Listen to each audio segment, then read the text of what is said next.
तुम्ही सकाळी लवकर उठून सकाळचा नाश्ता असेल, दुपारचं जेवण असेल ते रेडी करता, मुलांना रेडी करून स्कूलला पाठवता, मिस्टरांना रेडी करून ऑफिसला पाठवता, पण स्वतः मात्र रेडी न होता, तयार न होताच घराच्या बाहेर पडता, ऑफिसला जाता, कॉलेजला जाता। बऱ्याच वेळा काय होतं, बऱ्याच अशा गृहिणी सुद्धा असतात, त्यांना असं वाटतं की आपण दिवसभर घरामध्येच असतो, मग कशाला आपण छान रेडी व्हायचं, तयार व्हायचं, आपण तर दिवसभर घरामध्येच राहणार आहोत। काय करतात, दिवस केस सुद्धा विंचरत नाहीत, दिवस गाऊनमध्ये तशाच राहतात, एकदम गबाळ्यासारख्या राहतात। तर असं अजिबात करायचं नाही। बघा कधी काळी आपण सुद्धा छान तयार व्हायचो, नीटनेटके राहायचो, छान तयार होऊन घराच्या बाहेर पडायचो, स्वतःकडे लक्ष द्यायचो। वेळेनुसार आपल्या खांद्यावरती जबाबदाऱ्या येतात, खूप साऱ्या रिस्पॉन्सिबिलिटीज येतात, यामुळे काय होतं, आपल्या स्वतःकडे अजिबात लक्ष राहत नाही किंवा नीटनेटके राहण्याकडे आपण अजिबात लक्ष देत नाही। तर असं अजिबात करायचं। मी तर तुम्हाला म्हणेल, तुमच्या या बिझी शेड्यूलमधून फक्त 5 मिनिटं तुम्ही स्वतःसाठी काढा। जेव्हा तुम्ही तुमच्या बिझी शेड्यूलमधून फक्त 5 मिनिटं स्वतःसाठी काढाल, तेव्हा तुमच्या आयुष्यामध्ये तुम्हाला चेंजेस झालेले नक्कीच जाणवतील। नमस्कार, मी किशोरी आणि आपलं स्वागत आहे अजून एका नवीन व्हिडिओमध्ये। तर आजच्या व्हिडिओमध्ये अगदी 5 मिनिटांमध्ये मेकअप कसा करायचा हे मी तुम्हाला दाखवणार आहे। ॲक्च्युअली याला मेकअप नाही म्हणता येणार, कारण मेकअपमध्ये खूप साऱ्या स्टेप्स असतात, प्रायमर असतं, फाउंडेशन असतं, खूप साऱ्या स्टेप्स मेकअपमध्ये असतात। पण हा जो मेकअप लुक मी तुमच्यासोबत शेअर करणार आहे तो अगदी 5 मिनिटांमध्ये होणार आहे आणि खूप कमी प्रोडक्ट्समध्ये होणार आहे। आणि हा जो मेकअप लुक आहे तो तुम्ही डेलीसाठी करू शकता, ऑफिसला जाताना, कॉलेजला जाताना, कुठल्याही फंक्शनसाठी सुद्धा हा मेकअप लुक तुम्ही क्रिएट करू शकता। आता सकाळी सकाळी जेव्हा आपण आंघोळ करतो तेव्हा आंघोळीमध्ये आपला फेस वॉश तर झालेलाच असतो, पण जर आपण इव्हिनिंगला किंवा दुपारी जर कुठे जाणार असेल आणि त्यासाठी जर आपल्याला मेकअप करायचा असेल, तेव्हा सगळ्यात आधी चेहरा छान अशा फेस वॉशने क्लीन करायचा आहे। पण जर तुम्ही इव्हिनिंगला कुठे बाहेर जाणार असाल, पार्टीसाठी, फंक्शनसाठी जाणार असाल, तर त्यावेळी सुद्धा छान फेस वॉश करूनच मेकअप करायला सुरुवात करायची आहे। कारण काय होतं, आपण जर फेस वॉश न करता जर मेकअप करायला गेलो तर आपल्याला बऱ्याच वेळा पिंपल्सचा त्रास होतो, ओपन पोअर्सचा त्रास होतो। त्यामुळे कधीही तुम्ही जर बाहेर पडणार असाल आणि त्यासाठी थोडाफार जर मेकअप करणार असाल तर त्याआधी चेहरा स्वच्छ अशा फेस वॉशने क्लीन करायचा आहे। तुम्ही कोणताही फेस वॉश यूज करू शकता। आता त्यानंतरची दुसरी जी स्टेप आहे ती आहे मॉइश्चरायझर। आता मॉइश्चरायझरसाठी मी इथे सिटाफिलचे हे मॉइश्चरायझर यूज करणार आहे। जर तुम्हाला मॉइश्चरायझर यूज करायची सवय नसेल तर प्लीज मॉइश्चरायझर यूज करायला आत्ता सुरुवात करा, कारण जेव्हा तुम्ही तुमच्या स्किन केअर रुटीनमध्ये मॉइश्चरायझर ॲड करता तेव्हा तुम्हाला तुमच्या स्किन टोनमध्ये, तुमच्या स्किनच्या टेक्स्चरमध्ये नक्कीच इम्प्रूव्हमेंट झालेली जाणवेल। जेव्हापासून मॉइश्चरायझर यूज करायला लागले तेव्हापासून माझ्या स्किनमध्ये मला छान इम्प्रूव्हमेंट जाणवलेली आहे। माझी स्किन दिवसेंदिवस छान ग्लोईंग दिसत आहे आणि छान नरिश दिसत आहे। जर तुम्ही तुमच्या स्किन केअर रुटीनमध्ये किंवा डेली रुटीनमध्ये जर मॉइश्चरायझर वापरत नसाल तर नक्की मॉइश्चरायझर वापरा। तुम्ही कुठलंही मॉइश्चरायझर वापरा, कुठल्याही ब्रँडचं वापरा, तुम्ही निव्याचं वापरू शकता, लॅक्मेचं वापरू शकता, तुम्हाला जे आवडतं ते मॉइश्चरायझर तुम्ही यूज करू शकता, पण नक्की मॉइश्चरायझर यूज करा।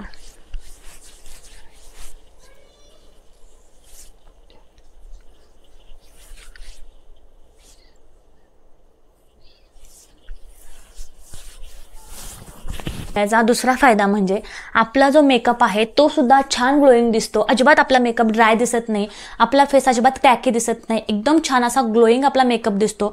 मग तुम्ही छान मॉइश्चरायझर हे लावायचंच आहे। तुम्ही बघताय फक्त मॉइश्चरायझर लावल्यामुळे माझी स्किन छान नरिश दिसत आहे, एकदम तुकतुकीत दिसत आहे। आता यानंतरची दुसरी जी स्टेप आहे ती सुद्धा खूप जास्त महत्त्वाची आहे, ती म्हणजे सनस्क्रीन।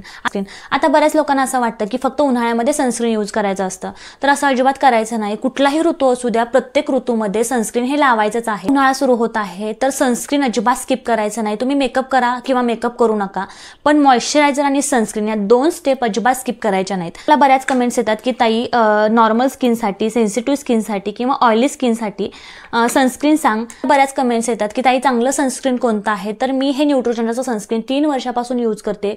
खूप छान सनस्क्रीन आहे, खूप छान सन प्रोटेक्शन हे सनस्क्रीन देतं। तर याची लिंक मी डिस्क्रिप्शनमध्ये नक्की देईल, जर तुम्हाला हवा असेल तर तुम्ही नक्की जाऊन चेकआउट करा। आता मी सनस्क्रीनचा दुसरा फायदा असा की सनस्क्रीनमुळे आपल्या चेहऱ्यावरती टॅनिंग अजिबात होत नाही। जर तुम्हाला वांग येण्याचा जर प्रॉब्लेम असेल, जर तुम्ही डेली बेसिसवरती सनस्क्रीन यूज करायला लागा, तुम्हाला वांग अजिबात येणार नाही, तुमच्या चेहऱ्यावरती डार्क स्पॉट अजिबात येणार नाही। आणि जर वांग आलेला असेल तर तो फेड आउट होण्यासाठी सुद्धा सनस्क्रीन तुम्हाला खूप जास्त मदत करतं। मी सुद्धा माझ्या स्किन केअर रुटीनमध्ये मॉइश्चरायझर आणि सनस्क्रीन हे ॲड केल्यापासून मला माझ्या स्किनमध्ये खूप जास्त चेंजेस दिसून आलेले आहेत। त्यामुळे मी तुम्हाला रिक्वेस्ट करते, जर तुम्ही सनस्क्रीन आणि मॉइश्चरायझर यूज करत नसाल तर आत्ताच यूज करायला सुरुवात करा। त्यासाठी तुम्ही महागातलंच मॉइश्चरायझर आणि सनस्क्रीन यूज केलं पाहिजे असं अजिबात नाही। जे तुम्हाला सनस्क्रीन आवडतं, मॉइश्चरायझर आवडतं ते तुम्ही यूज करू शकता। जर तुम्ही इव्हिनिंगसाठी मेकअप करणार असाल तर तुम्ही सनस्क्रीन स्किप केलं तरी सुद्धा चालू शकतं, पण जर तुम्ही घराच्या बाहेर पडणार असाल, दिवसाचं काही फंक्शन असेल, तुम्ही ऑफिसला कॉलेजला जर जात असाल तर सनस्क्रीन अजिबात स्किप करायचं नाही. सनस्क्रीन छान लावून झालेलं आहे. यानंतरची पुढची स्टेप आहे ती आहे सीसी क्रीम. आता ही जी सीसी क्रीम आहे ती लॅक्मेची सीसी क्रीम आहे.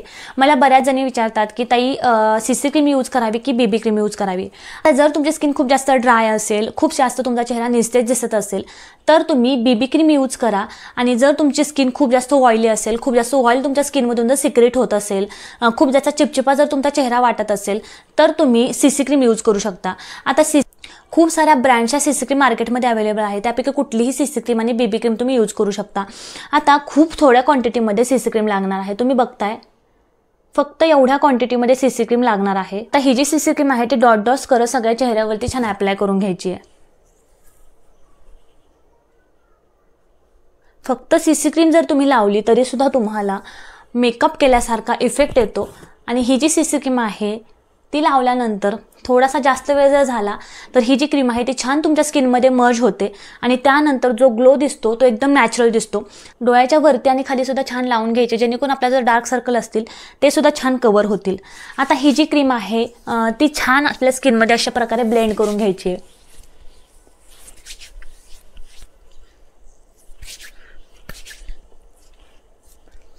मी मोस्टली व्हिडिओसाठी जेव्हा मेकअप करते तेव्हा मी बीबी क्रीम आणि सीसी क्रीमच यूज करत असते. मी फाउंडेशनचा वापर करत नाही.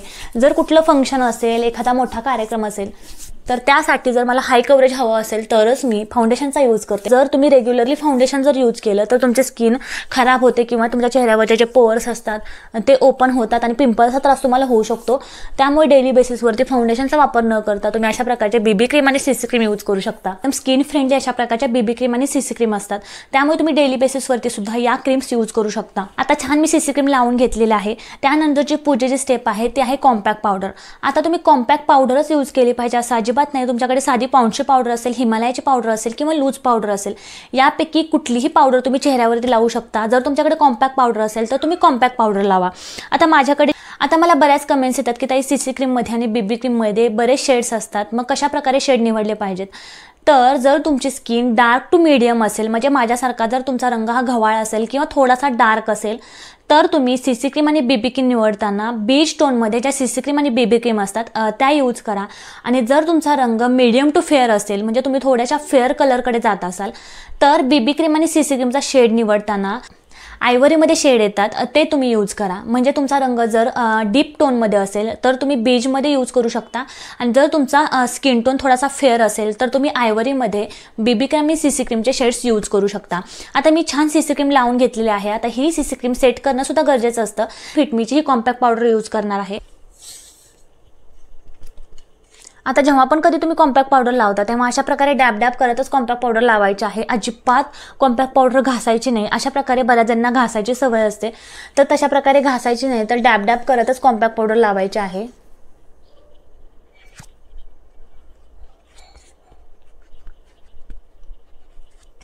तुम्हाला चांगली कॉम्पॅक्ट पावडर हवी असेल तर ही फिटमीची कॉम्पॅक्ट पावडर तुम्ही नक्कीच परचेस करू शकता.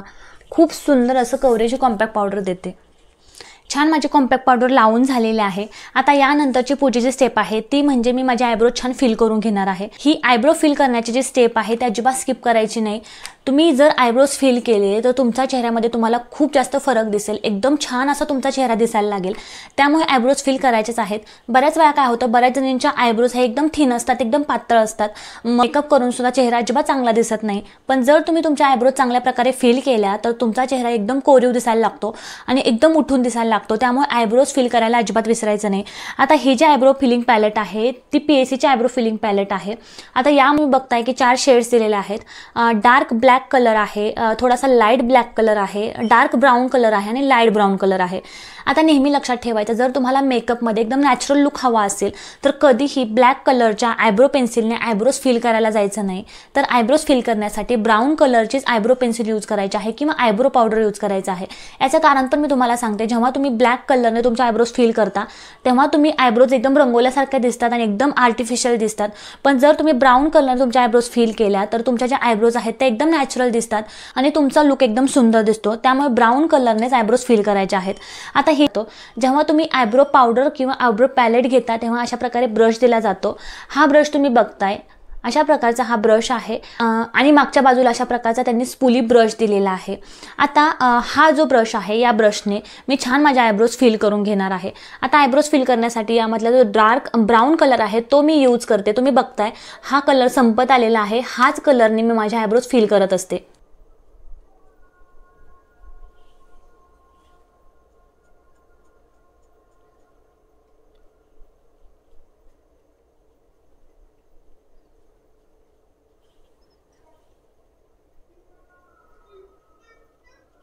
हा जो स्पूली ब्रश आहे या स्पूली ब्रशने छान आयब्रो सेट करायचे आहेत.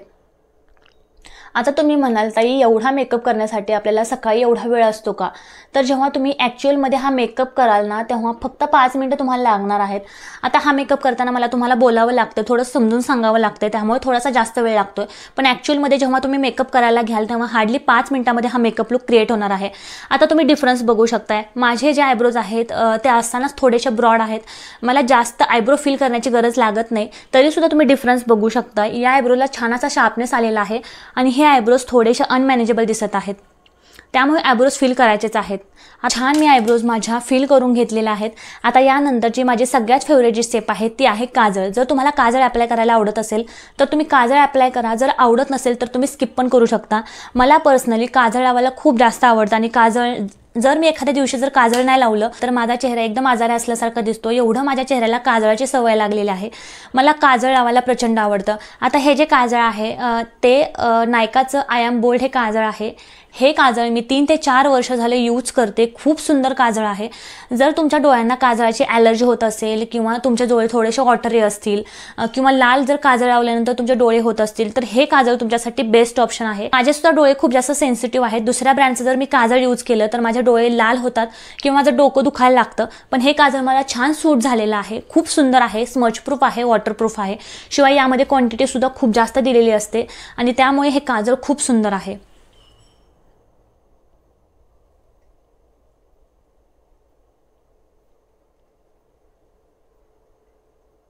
तुम्ही बघू शकता या डोळ्याला मी काजळ लावलेलं आहे आणि या डोळ्याला मी काजळ लावलेलं नाही. तुम्ही डिफरन्स बघू शकताय. काजळ लावल्यानंतर डोळे खूप सुंदर दिसायला लागतात. त्यामुळे तुम्ही सुद्धा काजळ नक्की लावत जा. त्यामुळे डोळे खूप सुंदर दिसतात. आपला ओव्हरऑल लुक सुद्धा खूप सुंदर दिसतो.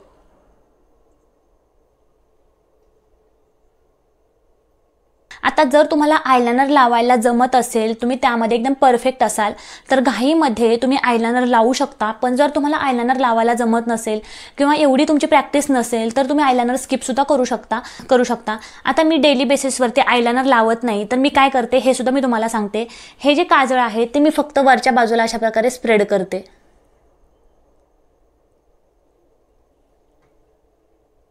आणि बोटाच्या साहाय्याने छान अशा प्रकारे स्प्रेड करते.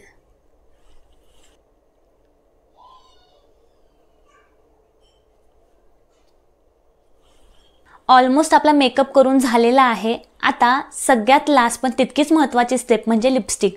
आता बऱ्याच लेडीजकडे, बऱ्याच मुलींकडे मेकअपचे कुठलेही प्रोडक्ट्स नसतील पण लिपस्टिक मात्र सगळ्यांकडे असते. एवढी सगळ्यांची आवडती लिपस्टिक असते. आपण कुठलाही मेकअप जर केलेला नसेल, फक्त लिपस्टिक जरी लावली तरी आपण खूप सुंदर दिसतो. त्यामुळे सगळ्यांकडे लिपस्टिक ही असतेच. तर लिपस्टिक अजिबात स्किप करायची नाही. जर तुम्हाला न्यूड कलरची लिपस्टिक लावायला आवडत असेल तर तुम्ही न्यूड कलरची लिपस्टिक लावा. जर तुम्हाला डार्क कलरची लिपस्टिक लावायला आवडत असेल तर तुम्ही डार्क कलरची लिपस्टिक लावू शकता. पण मी तुम्हाला सजेस्ट करेल जर तुमचे लिप्स हे माझ्यासारखे थोडेसे डार्क असतील, थोडेसे पिगमेंटेड असतील तर तुम्ही लिपस्टिक चूज करताना थोड्याशा डार्क शेडकडे जा. जसं की मरून असेल, चॉकलेटी असेल किंवा डार्क रेड असेल. अशा प्रकारचे डीप टोनमध्ये जे लिपस्टिकचे कलर्स असतात ते वापरा. याने काय होतं, आपले जे टॅन झालेले लिप्स असतात, जसं की लिपच्या कॉर्नरवर थोडासा ब्लॅकनेस असतो, तो हाईड होण्यासाठी मदत होते आणि आपले लिप्स छान दिसतात.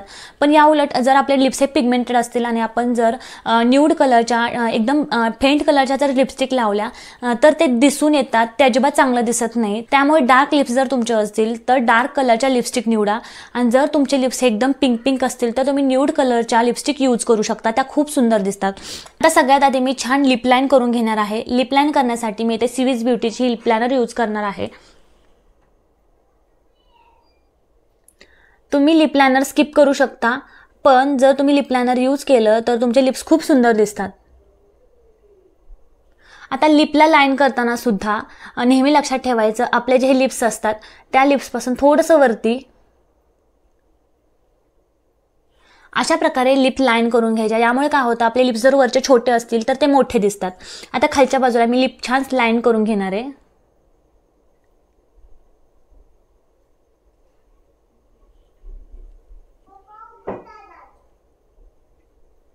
माझ्या लिप्स लाईन करून घेतलेल्या आहेत. यानंतर मी लिपस्टिक यूज करणार आहे. लिपस्टिकसाठी मी आता शुगर पॉपची लिपस्टिक यूज करणार आहे.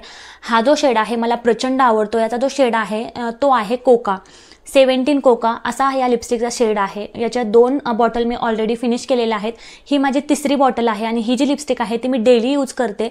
खूप छान लिपस्टिक आहे. लॉंग लास्टिंग नाही आहे पण खूप छान या लिपस्टिकचा कलर आहे. लावल्यानंतर खूप छान लिपस्टिक दिसते. आता मला पर्सनली डार्क लिपस्टिक कलर खूप आवडतात, त्यामुळे मी डार्क लिपस्टिकचा हा शेड यूज करणार आहे.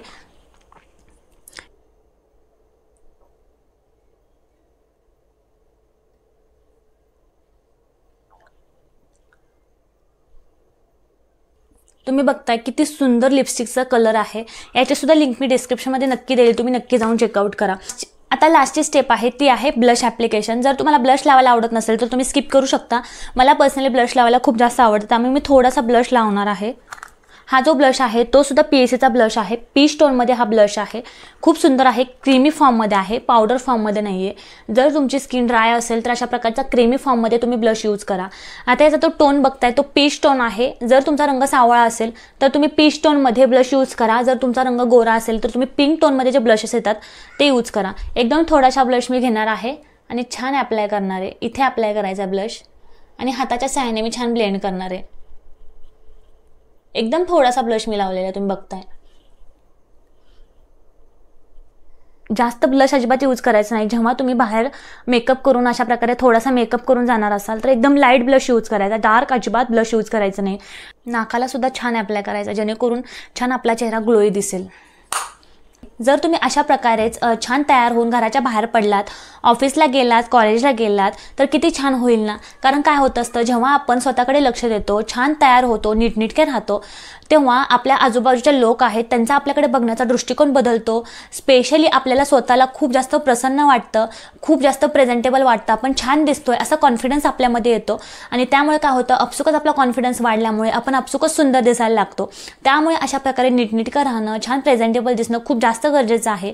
स्पेशली जर तुम्ही हाऊसवाईफ असाल तर असा विचार अजिबात करायचा नाही की मी दिवसभर घरामध्येच असते, कशाला नीटनेटकं राहायचं. तर नेहमी लक्षात ठेवायचं, जेव्हा तुम्ही छान नीटनेटके राहता, छान प्रेझेंटेबल राहता, तेव्हा तुमच्या घरातले जे लोक आहेत त्यांना तुमच्याकडे बघितल्यानंतर प्रसन्न वाटतं.